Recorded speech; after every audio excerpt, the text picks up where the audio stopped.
વધુ આવ્યા બાદ કેવી રીતે રહેવું જોઈએ? વૃદ્ધાવસ્થામાં સાસુ સસરાએ યાદ રાખવા જેવી 4 અગત્યની વાતો. મિત્રો, આજની આ કહાની ખૂબ જ જ્ઞાનવર્ધક અને મોટિવેશનલ છે.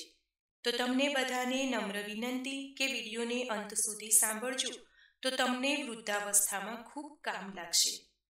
આ કહાનીમાં તમને જાણવા મળશે કે તમારા ઘરમાં પુત્રવધુ આવે ત્યારે વડીલોએ ઘરમાં કેવી રીતે રહેવું જોઈએ, જેનાથી ઘર પરિવારમાં કોઈ પણ વાતથી લડાઈ ઝઘડો ના થઈ શકે.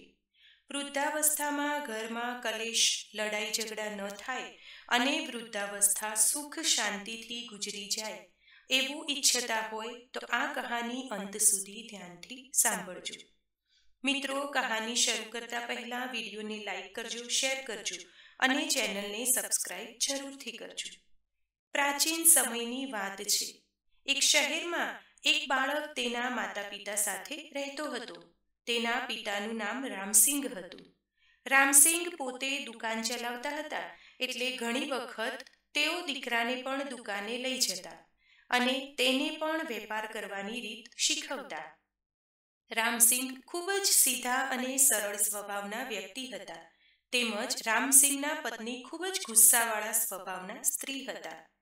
આ બાજુ રામસિંગ તેમના દીકરાને રોજ દુકાન પર લઈ જતા અને સારી રીતે વેપાર કરવાનું શીખવી રહ્યા છે કે ગ્રાહકો સાથે કેવી રીતે વ્યવહાર કરવો જોઈએ, ગ્રાહકોને કેવી રીતે સમજાવવા જોઈએ અને દુકાનનું કામ કેવી રીતે સંભાળી શકાય.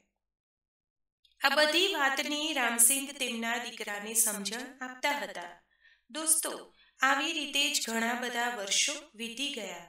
રામસિંગનો દીકરો ધીરે ધીરે યુવાન થયો. રામસિંગ એ વિચાર્યું કે દીકરો હવે વિવાહ યોગ્ય છે અને દુકાનનું કામ પણ સારી રીતે કરી શકે છે, ગ્રાહકોને સારી રીતે સંભાળી શકે છે, એટલે મારે હવે તેના લગ્ન કરાવી દેવા જોઈએ, જેનાથી અમારા ઘરમાં પુત્રવધુ આવી જાય. આવું વિચારીને રામસિંગે પોતાની પત્નીને આ વાત કરી અને પત્ની પાસેથી સલાહ લઈને કન્યા જોવા ગયા. કન્યા ખૂબ સુંદર હતી. તેને જોઈને રામસિંગ અને તેમની પત્ની સહમત થયા અને એ જ કન્યા સાથે પોતાના દીકરાના વિવાહ નક્કી કર્યા. વિવાહની તારીખ નક્કી થઈ. મિત્રો, હવે રામસિંગ પોતાના પુત્રના વિવાહની તૈયારી કરવા લાગી ગયા. ત્યારબાદ એક દિવસ રામસિંગે પોતાની પત્નીને પાસે બેસાડીને સમજાવી કે જુઓ, થોડા દિવસ બાદ આપણા ઘરમાં પુત્રવધુ આવવાની છે અને જ્યારે વહુ આવી જાય ત્યારે તારે કેવી રીતે રહેવું જોઈએ એ હું તને જણાવું છું. આજ સુધી તું મારા ઉપર જે ગુસ્સો રાખતી હતી, ઘણી વખત ઘરમાં ચિલ્લાવતી હતી, આ સ્વભાવ તારે ત્યાગવો પડશે.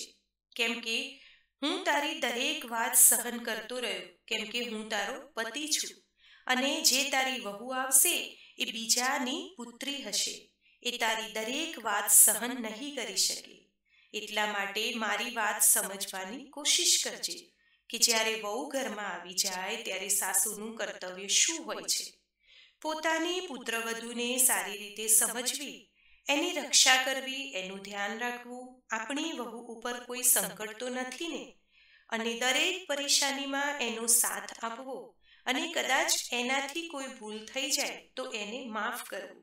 આ જ એક આદર્શ સાસુનું કર્તવ્ય હોય છે, જે હું તને સમજાવી રહ્યો છું. અને કદાચ તું નવી વહુ સાથે આવી રીતે જ ગુસ્સાવાળો સ્વભાવ રાખીશ અને તેની વાત વાતમાં ટોક્યા કરીશ તો જાજો સમય સુધી સાસુ અને વહુમાં સંપ નહીં રહે. માટે તું મારી વાત ધ્યાનથી સમજી લેજે. મિત્રો, રામસિંગની વાત સાંભળીને તેમની પત્ની કહેવા લાગી, સારું સારું, તમે તમારો ઉપદેશ તમારી પાસે જ રાખો, હું બધું જાણું છું. કહેવાનો મતલબ છે કે પોતાના પતિએ સમજાવેલી વાતોને આ સ્ત્રીએ એક કાનેથી સાંભળીને બીજા કાનેથી બહાર કાઢી નાખી અને આ વાતો ઉપર કોઈ પણ પ્રકારે ધ્યાન આપ્યું નહીં. ત્યારબાદ રામસિંગ પોતાની દુકાને જતા રહ્યા અને દુકાન સંભાળવા લાગ્યા. હવે રામસિંગના દીકરાના વિવાહ થઈ જાય છે અને પુત્રવધુ ઘરે આવી ગઈ.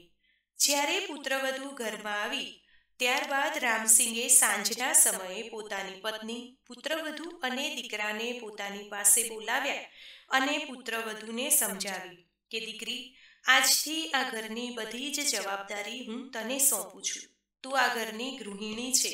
તું આ ઘરની ગૃહલક્ષ્મી છે અને ગૃહિણી લક્ષ્મીનું સ્વરૂપ કહેવાય છે. હવે આ ઘરને સંભાળવું કે બરબાદ કરવું એ તારા હાથમાં છે, કેમ કે તું અમારી પુત્રવધુ છે અને પુત્રવધુને દીકરી માનવામાં આવે છે. રામસિંગે ઘરની બધી જવાબદારી પોતાની પત્ની અને દીકરાની સામે જ પુત્રવધુને સોંપી દીધી. ત્યારબાદ રામસિંગે પુત્રવધુને કહ્યું કે દીકરી, આજે સાંજનું જમવાનું તું બનાવજે.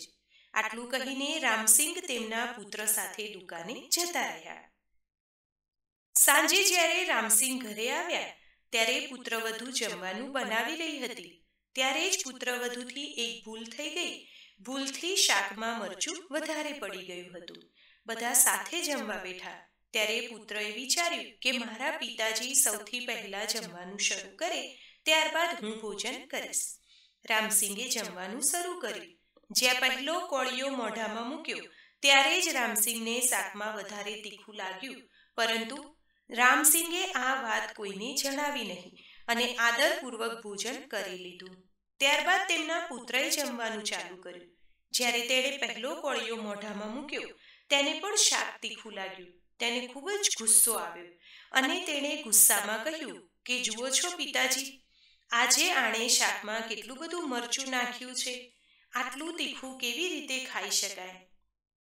મિત્રો, પોતાના પુત્રની આવી વાત સાંભળીને રામસિંગ સમજાવવા લાગ્યા કે દીકરા, એવું બની શકે છે કે ભૂલથી મરચું વધારે પડી ગયું હોય. ભૂલ તો માણસથી થાય જ ને, તો એ વાતથી ખોટું લગાવવું જોઈએ નહીં. એટલે તું શાંતિથી ભોજન કરી લે. પિતાની વાત સાંભળીને રામસિંગનો પુત્ર ભોજન કરવા લાગ્યો. ત્યારબાદ સાસુનો વારો આવ્યો. સાસુ જમવા બેઠા. તેમણે પણ જોયું કે શાક તીખું છે, તો પણ પતિ અને દીકરાએ પુત્રવધુને કંઈ જ ન કહ્યું. તો મારે પણ એને કંઈ જ ના કહેવું જોઈએ. તે પણ ખૂબ ગુસ્સામાં હતા, પરંતુ પુત્રવધુને કંઈ જ કહ્યું નહીં અને ચૂપચાપ ભોજન કરી લીધું. ભોજન કર્યા બાદ રામસિંગ તેમના પુત્રને લઈને બહાર લટાર મારવા નીકળી ગયા. ત્યારે દીકરો કહેવા લાગ્યો કે પિતાજી, આ તમે શું કર્યું? મારી પત્નીને તમે કાંઈ જ ન કહ્યું અને મને પણ કંઈ કહેવા દીધું નહીં. આજે જો તમે મને રોક્યો ના હોત તો હું તેને સીધી કરી દેત. શાકમાં આટલું બધું મરચું કોઈ નાખતું હોય? પોતાના પુત્રની આવી વાત સાંભળીને રામસિંગ સમજાવવા લાગ્યા કે દીકરા, મેં એને એટલા માટે કાંઈ નથી કહ્યું, કેમ કે તને નથી ખબર કે કોઈનું અપમાન કરવું સમાજમાં સારું નથી હોતું.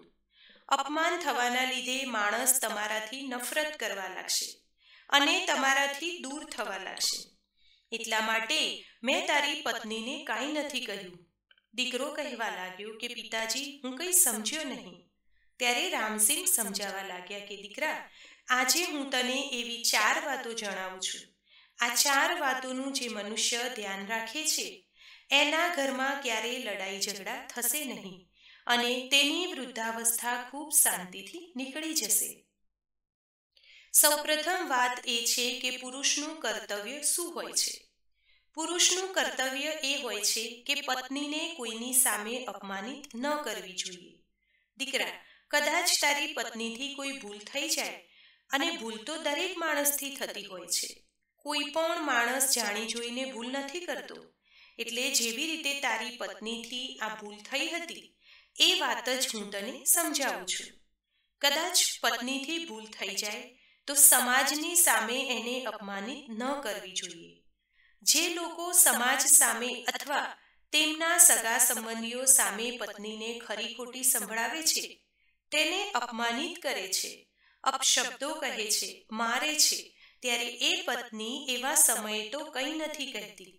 બધું સહન કરે છે, પરંતુ ત્યારબાદ તે ખૂબ રડે છે, કેમ કે એ અપમાનથી તેને ખૂબ દુઃખ થયું હોય અને એ તમને કંઈ પણ નથી કહી શકતી, કેમ કે એ તમારી સાથે વિવાહ કરીને તમારા ઘરમાં આવી હોય છે. અને ઘણી સ્ત્રીઓ એવી પણ હોય છે જે આવું કંઈ પણ સહન નથી કરતી અને તરત જ સામે જવાબ આપી દે છે.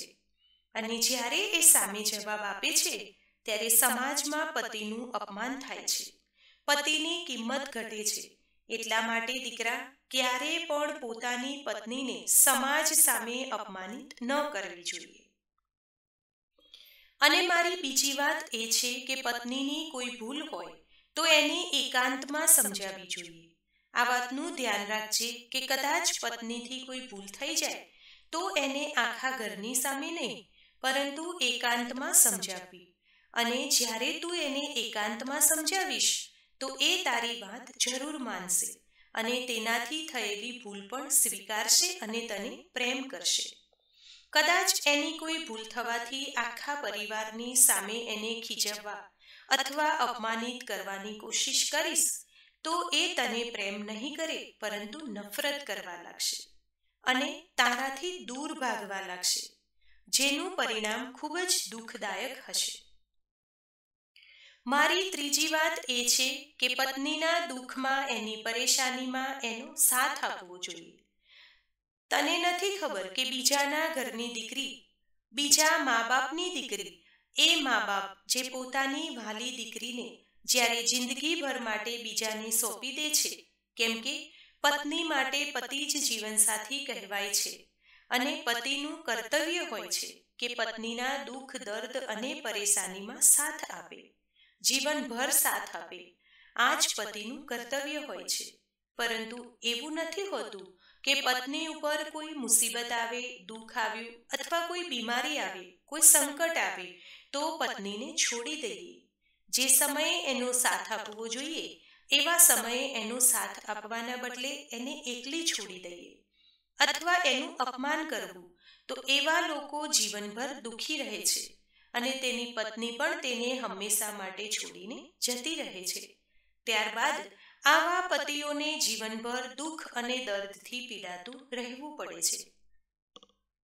ચોથી મહત્વપૂર્ણ વાત એ છે કે પત્ની અને બાળકોનું સારી રીતે પાલન પોષણ કરવું.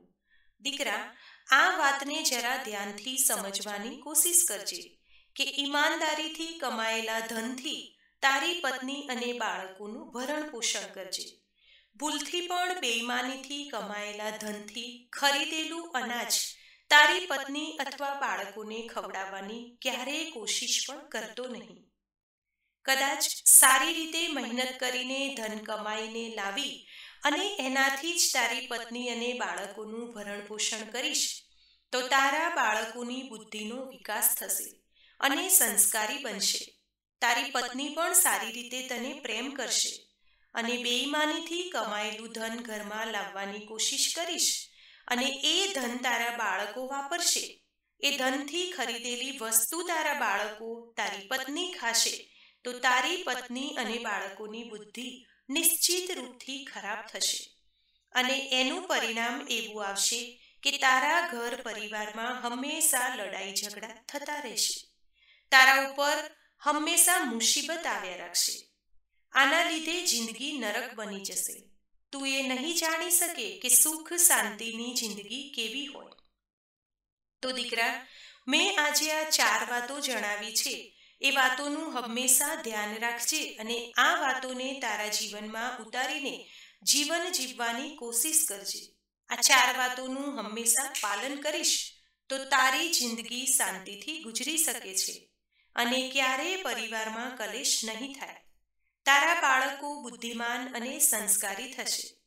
આ 4 વાતો જે મેં તને બતાવી છે એ મારા માટે અને તારી માતા માટે પણ લાગુ પડે છે, કેમ કે સાસુ સસરા અને પતિનું આવું જ કર્તવ્ય હોય છે. એટલે આ વાતોનું વિશેષ રીતે ધ્યાન રાખવું જોઈએ. જે સાસુ સસરા અને પતિ આ 4 વાતોને પોતાના જીવનમાં ઉતારીને ચાલે છે તેમનું ઘર સ્વર્ગ બની જાય છે. તો મિત્રો, આ હતી 4 વાતો જે રામસિંગે પોતાના દીકરાને સમજાવી. મિત્રો, આજનો આ વિડીયો તમને જરૂરથી પસંદ આવ્યો હશે. વિડીયો પસંદ આવ્યો હોય તો લાઈક કરજો, વધારેમાં વધારે લોકો સાથે શેર કરજો, જેથી કેટલાય પરિવારો તૂટતા બચી શકે. ચેનલને પહેલી જ વખત જોઈ રહ્યા હોય તો સબસ્ક્રાઇબ કરી લેજો, જેથી નવા આવનારા તમામ વિડીયો આપને મળતા રહે. ધન્યવાદ. સર્વેને મારા જય શ્રી કૃષ્ણ.